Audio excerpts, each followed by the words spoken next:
Tervist! Täna ma tahan teile natukene näidata, kuidas oma välitööd paremini korraldada ja kuidas vahetada välitöö käigus naabruses asuvaid tööalasid, ilma et oleks vaja neid otsida loendist, et seda saab kõike teha ka kasutades siis kaardipilti. Et kui te olete siis rakendusse sisse loginud,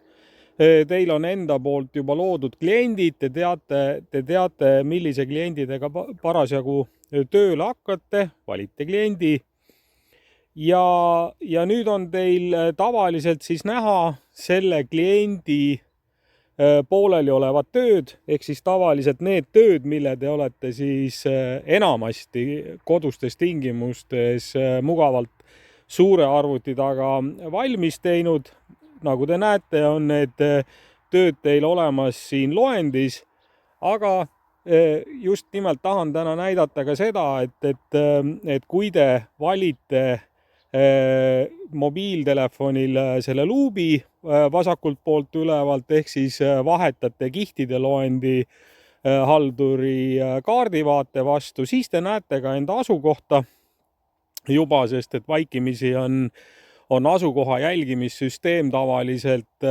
aktiveeritud ja kui teil mobiiltelefonil ka GPS on sisse lülitatud, siis te näete juba enda asukohta, et selle punase täpina, mis siin siis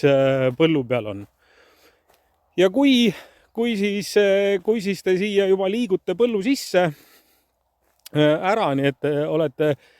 selle täpi järgi veendunud, et te olete põlluala kindlasti selle kontuuri sees ja vajutate nüüd uuesti seda kihtide loendi nuppu ja siis te näete siin valikutes, et kas siis te valite selle ala loendist, nagu ma ütlesin, mis ei pruugi olla mugav, juhul kui teil on tegemist suurte klientidega ja neid ette tehtud põlde võib olla siin kümneid ja kümneid, siis hoopis siit kaardipildist klikitegi näpuga selle ala peal, selle ala kontuuri värv siis natukene muutub. Nüüd lähete kihtide loendisse tagasi ja on muutunud aktiivseks see roheline nupp siin tööta alaga, on näha ka, et valitud töö, see number ja massiivi number ja ala on valitud, saate klikkida tööta alaga ja antud juhul siis juba alustada välitööd. Välitöö vaates on siis toimunud väikesed muutused, et lisaks sellest alusta välitöö salvestamise võimalusele me lisasime siia ka asukoha registreerimise valiku, ehk siis te saate ühe klikiga, olles siis selle ala sees, vaatame veel kord, klikime selle luubi peale, et te olete veendunud, et te olete kindlasti selle ala kontuuri sees ja registreeri asukoht nuppu vajutades süsteem nüüd korraks vaatab asukoha täpsust ja kui see on piisav, vajutate nuppu OK ja ongi teie asukoht registreeritud, ehk siis välitöö jälg lihtsamini on siis tehtud, et te võite selle välitöö vaate siinkohal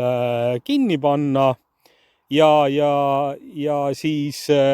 põhimõtteliselt oleks võimalik see tööga lõpetada, vajutades lõpeta tööd, aga ma ei soovita kunagi seda enne teha, kui tõesti teil kogu välitöö on tehtud, mullaproovid on korjatud, on kindel, et te ei pea proovi asukohta muutma töö käigus, on näha mingisugused erisused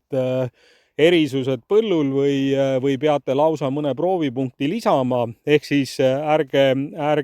ennem seda lõpeta tööd kunagi füüsiliselt vajutage, kui tegelikult ka mullaproovide võtmine on lõppenud. Ja siin juhul saate siis väljutööst minna kas või tagasi, te ei pea rohkem midagi tegema, panete mobiiltelefoni tasku ja tegelete oma siis proovide kogumisega.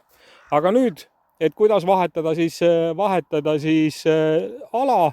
Jällegi panete endale, aktiveerite kaardipildi, kõnnite sellest tööalast välja ja selleks, et mitte siis loendist neid massiive, töömassiive otsida, liigutegi oma naaberala peale. Näete kaardipildis oma punkti, seda asukoha muutumist. Saate kõndida alasse sisse ja põhimõtteliselt kõik kordub. Kui te näete juba piisavas suurenduses, et te olete ala sees, saate näpuga vajutada ala kontuuril, ala kontuur muutub, seda on näha, et ta muutub tumedamaks ja juba kihtide loendist saate valita tööta alaga, vajutada välitööd ja nüüd siis vastavalt sellele,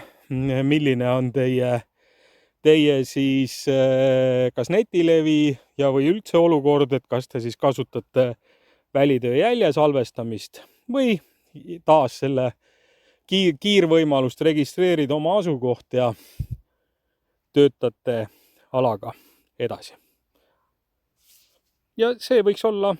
praeguseks lühike kokkuvõte.